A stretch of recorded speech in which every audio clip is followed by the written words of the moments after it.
This is chapter number 4, the executive. Parliamentary executive in India. So what we have seen in 1919 and 1935, we had some experience. So while the Constitution of India was written, we had some experience that in the parliamentary system or the Sansadiya Vyavastha, the executive can be effectively controlled by the representative of the people. That is, the legislature can control the executive effectively. But the presidential executive puts much emphasis on the president as the chief executive and the source of executive power. We have already seen that in USA, the president is the whole soul. President is having all the power. But there is always the danger of personality cult in presidential executive. People start praising, people start, Vyakti Puja. Personality cult will be there. They'll start Pujana of this president. So there is always a danger of this. In the parliamentary form, now executive will be answerable and controlled by the legislature. As I just said, legislature will control executive and executive will be answerable to the legislature. And legislature or what? What is legislature? Legislature is nothing but the representative of people. People have elected them. So executive is now answerable to the legislature. So when our constitution was written and when the constitution was adopted, this is a parliamentary form of government. This is the parliamentary system of executive we accepted.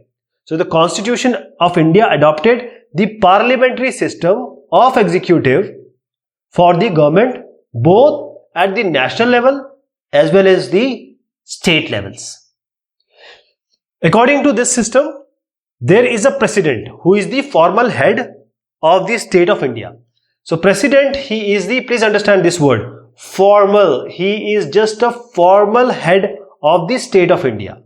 Then comes the prime minister. Now prime minister along with the council of ministers, prime minister, which is now Narendra Modi, and council of ministers, that is the different ministries there are different ministries being headed by different ministers, which are actually the MPs only. So prime minister along with the council of ministers, they run the government at the national level. When we talk about the state level, what happens?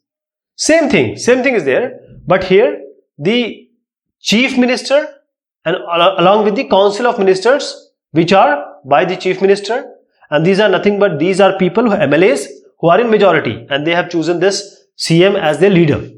So what is the head? Who is the head? As in the central government, the head is president. In the state level, the head is a governor. And for union territories, it is lieutenant governor. Now the president exercise whatever power is there. President has very limited power. Actually, president has no power. Only some powers when it becomes very important, when there is a hung parliament or some parliamentary thing which comes up. That is because of the political thing. But the president has the powers only which are given by or which are exercised by president, and main power center is council of minister. So council of minister is headed by the prime minister. Prime minister is heading the council of minister, and prime minister exercise or he use the power through this council of minister and the prime minister. That is, this prime minister has little power. This president has little power. All the power is with prime minister and the council of minister. The president is elected for normally 5 years.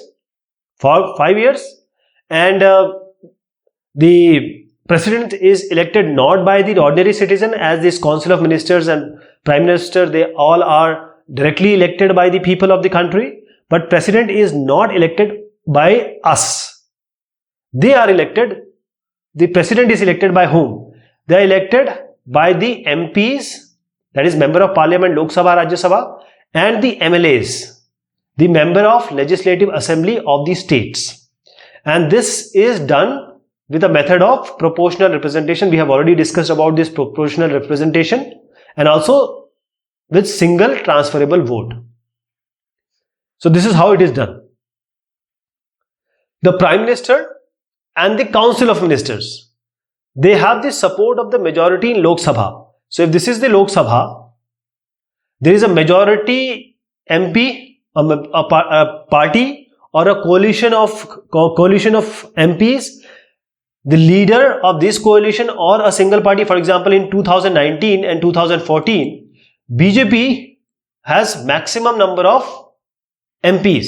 So we can call that BJP was the majority political party, and they elected, or they selected actually, Prime Minister Narendra Modi as a leader. So this now Prime Minister chosen Council of Ministers from these members only.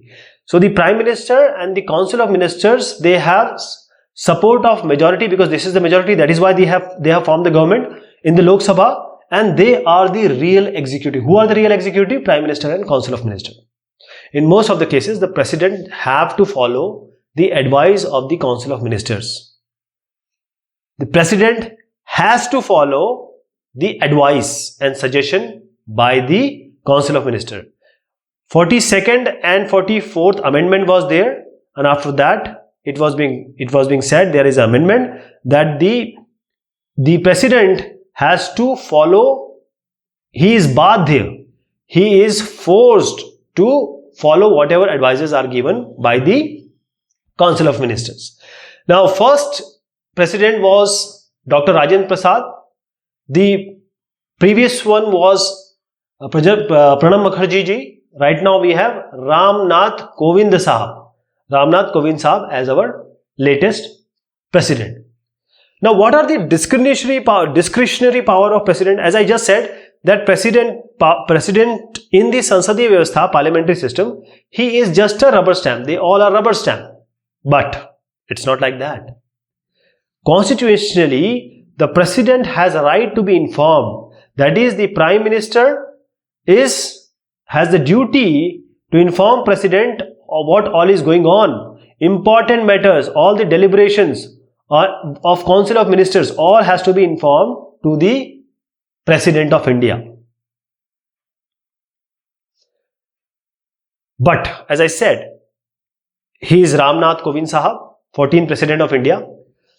At least there are 3 situations where the President exercises the power using his or her own discretion, own political background, own mind. What is this? First, when the President thinks that the advice, say the legislature formed a bill, now it has to be made as an act, and this went to Ramnath Kovind Sahab or any President.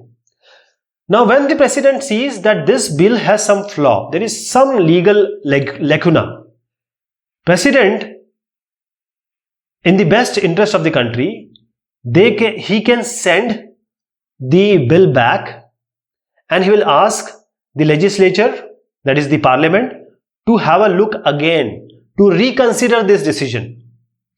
Most of the time, maximum time, President agrees to whatever bill is being sent to make it as an act, and he just signs it. But sometimes there may be case.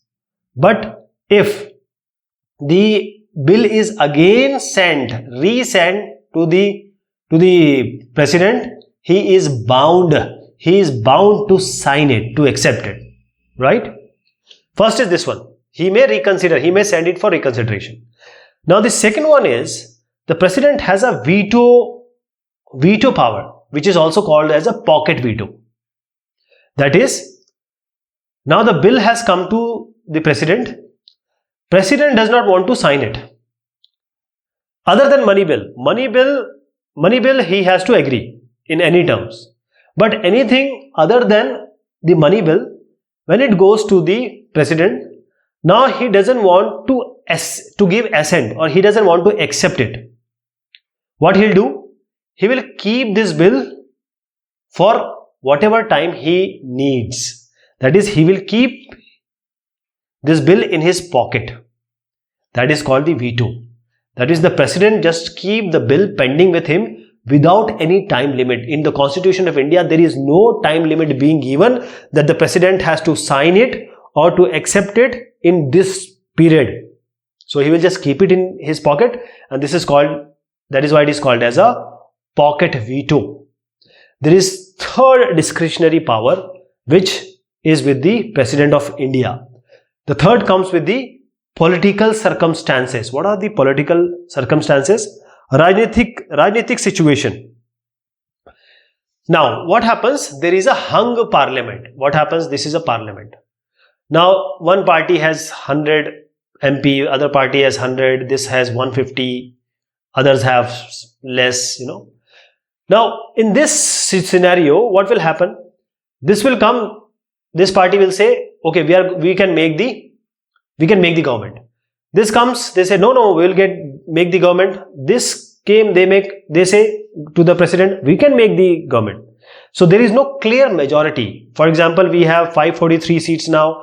284 is the magic number. No one is getting 284. They are getting way less, and they are also not making any coalition. What will the president do? President will appoint the prime minister. He will call the prime minister on his discretion. He judge that who is the actual person who can run the government, who can be a prime minister, who can gain the power, who can gain the acceptance of majority of the MPs. So by his mind, his discretionary power, he will call the actual party which he understands and thinks that this is stable and that can form a government. So this is the third discretionary power of the government, of the president in the government. We've seen from 1989 to 1998, what happened? Coalition. For example, this 100, 100 and 150, they make a coalition. Now they have 350 seats. They are way ahead of 284. Now they can form a government. But now the thing is that who is going to be the prime minister? Who is going to be the prime minister? Because everyone has, good numbers. So there was no single party from 1989 to 1998. We have seen that there was a coalition. Parties P1, P2, P3, they joined hand together. So there was no clear-cut majority. Here we need president. You may ask a question, why do we need a president then? These are the situations when we need president. Because in a parliamentary system, the Council of Ministers is dependent on the support of the majority in the legislature. So this also means that the Council of Ministers, they may be removed at any time, and new Council of Ministers will have to be put in place. And this situation requires a head of state. We need head of state here. We need head of states. So for a fixed term, who is powerful enough to appoint a prime minister and who may symbolically represent the entire country? That is why we have the president of India. Okay? Because from this time, 1998, I guess, from 1989 to 1998, we don't get a proper majority. 2014, 2019 and 2009, we got the clear majority. Here Congress got, here BJP, clear majority. President has to do nothing. But there are certain times which may come where the parliament is hung. We also have Vice President of India. He is actually he will take the place of President. If anyhow the President dies,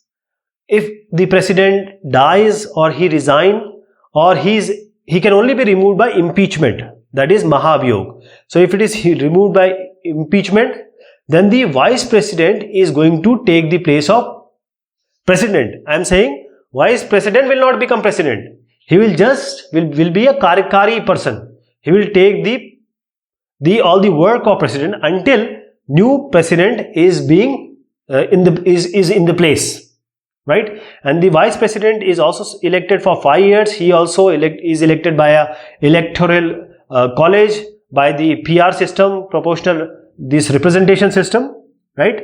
And he is the Sabhapati. He is the Sabhapati of Rajya Sabha. He is the ex officio chairman, Sabhapati of Rajya Sabha. Vice President is the ex officio chairman of Rajya Sabha.